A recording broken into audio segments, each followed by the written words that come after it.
અચ્છા, સ્ટોક્સ અમુક જે છે જેમાં ખાસી પિટાઈ થઈ ચૂકી છે. સુહાગ સર, ગુજરાત ગેસ પર એક વખત નજર કરો તમે. 5.5 પોણા 6% આસપાસની વેચવાલી ફિલહાલ છે.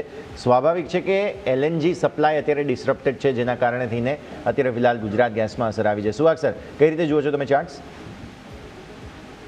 મોમેન્ટમ તો નેગેટિવ જ છે અને ગઈકાલે એક સારી એવી તેજી હતી, પરંતુ આજે પાછું એ સ્ટોક્સ નીચે છે.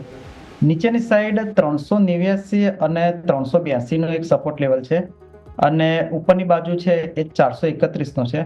હાલ કોઈને લેવો હોય તો તમે 390 આસપાસ આવે કે 380 આસપાસ આવે તો લઈ શકે છે.